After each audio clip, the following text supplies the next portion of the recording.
बिस्मिल्लाहिर्रहमानिर्रहीम। अस्सलाम वालेकुम डियर फ्रेंड्स, मैं हूँ फौजिया और ये है मेरा channel health and homeo by Fauzia.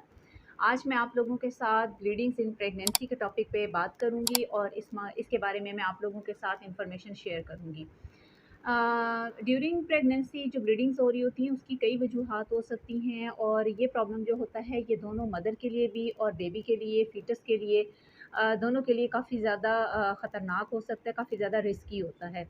अब इसकी क्या-क्या वजूहात हैं, इसकी कौन-कौन सी कॉजेज़ हो सकती हैं, सबसे पहले हम वो देख लेते हैं। प्रेगनेंसी के दौरान किसी भी किस्म की बेहतियाती करना, बहुत ज़्यादा वज़नी काम करना या वज़न उठा लेना, एक तो इसकी ये रीज़न हो सकती है।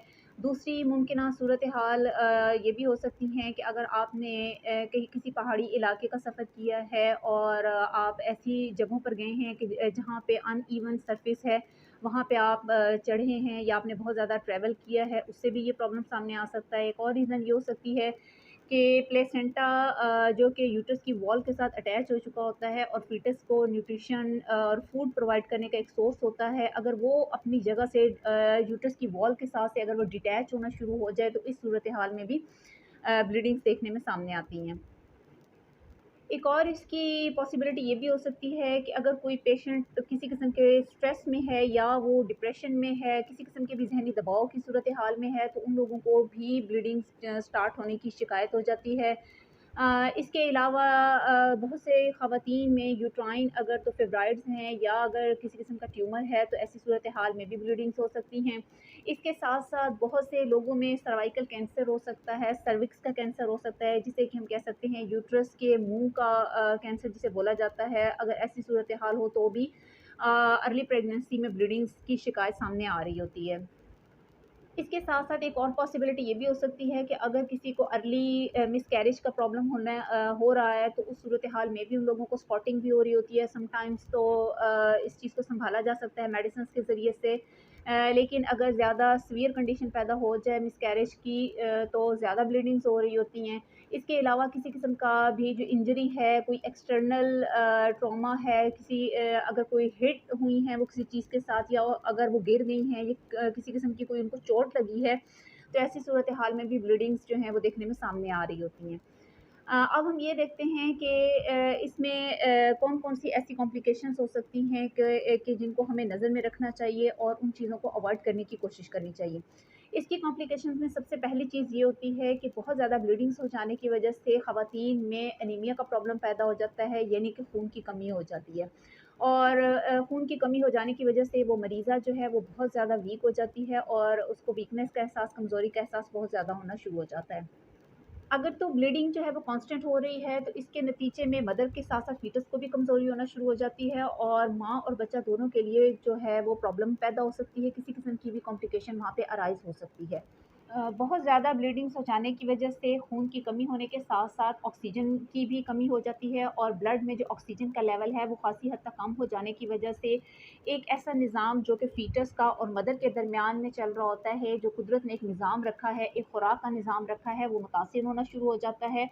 और बेबी को जो है वो ऑक्सीजन भी कम जा रही होती है और न्यूट्रिशन भी जाना कम हो जाती है। इसके लिए कौन-कौन सी ऐसी एहतियाती तदाबीर हैं जो कि ख़वातीन को इख्तियार करनी चाहिए? उसमें सबसे पहले तो ये है कि प्रेग्नेंट ख़वातीन को फ़ौरन रेस्ट करना चाहिए, उनको लिटा देना चाहिए और किसी भी किस्म के वज़नी काम करने से मना कर देना चाहिए। जो सीढ़ियाँ उतरने-चढ़ने का काम है वो भी नहीं करना चाहिए, ज़्यादा वज़न उठाना, ज़्यादा भारी काम करना, इस किस्म की तमाम एक्टिविटीज़ को रोक देना चाहिए। इसके अलावा एक और चीज़ देखी जाती है कि मरीज़ा को जिस बेड पे लिटाया जाता है, जो उसका बिस्तर है, उसकी जो पैरों वाली साइड है, उसको अगर थोड़ा-सा रेज़ कर दिया जाए, फुट साइड से अगर बेड के नीचे अगर आप कोई चीज़ रख देते हैं, ताकि उनका और सर के नीचे से तकिया निकाल दें और पैरों वाली साइड पे अगर कोई चीज़ बेड को ऊँचा करने के लिए रखी जा सकती है, तो वो रख दें।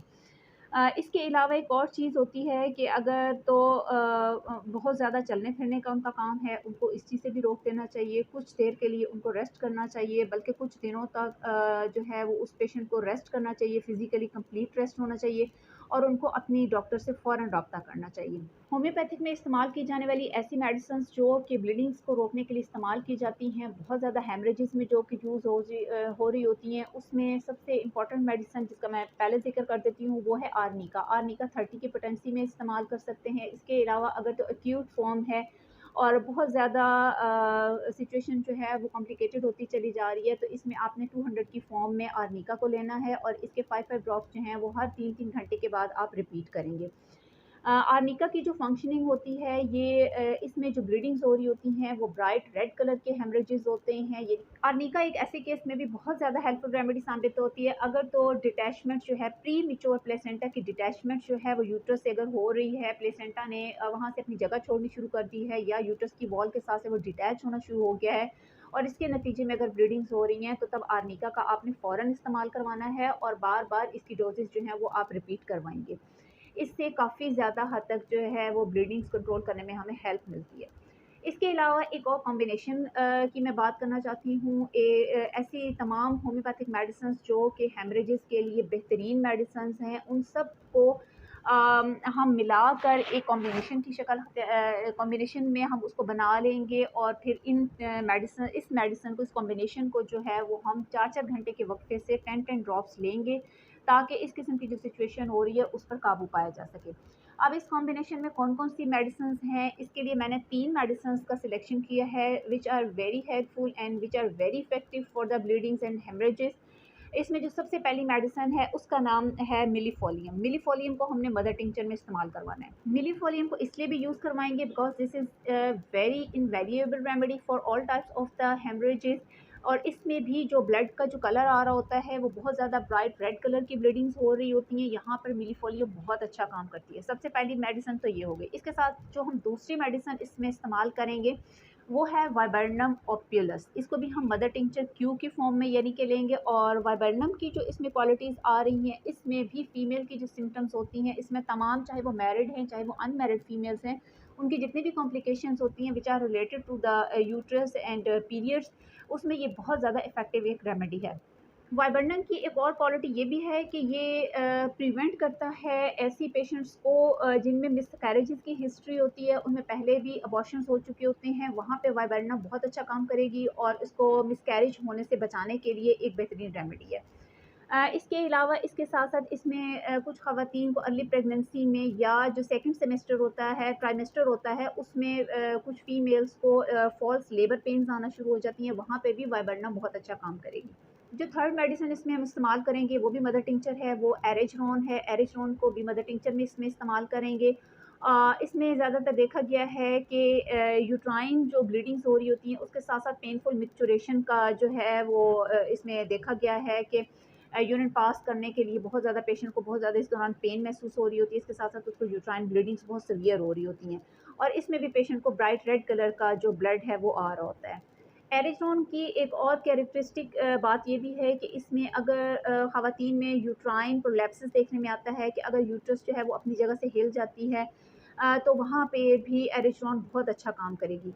अब ये जो तीनों मैंने आपको मेडिसिन्स बताई हैं और तीनों मदर टिंचर्स बताए हैं, मिलीफोलियम है, वाइबर्नम है और एरिज़ोन है, इन तीनों मदर टिंचर्स को आपने ले लेना है। चाहें तो इनकी तीनों को अलग-अलग मेडिसिन्स को लेकर एक ही ग्लास पानी में इन तीनों में से आप 5-5 ड्रॉप्स जो हैं वो डालकर इसको इस्तेमाल करें और हर 3-3 घंटे के बाद इस मेडिसिन को इस्तेमाल करें तो इससे बहुत ज़्यादा फ़ायदा होगा।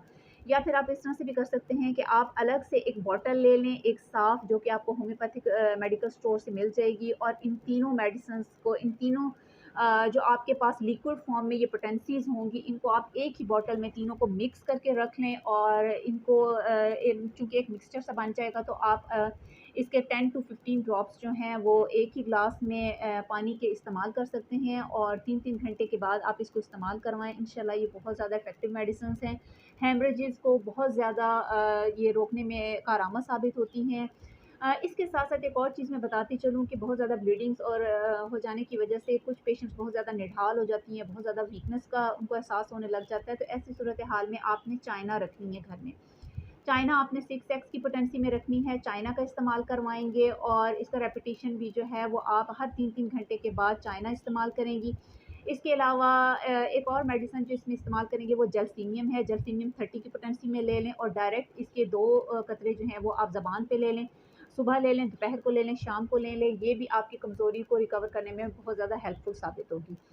तो तो ये तो थी मेरी आज की वीडियो, जो कि मैंने हेमरेजेस के ऊपर और ऐसी ब्लीडिंग्स जो कि ड्यूरिंग प्रेगनेंसी स्टार्ट हो जाती हैं फीमेल्स को, जिसकी मैंने आपको रीजंस भी बताई हैं, इस टॉपिक पे आज हमने बात की है।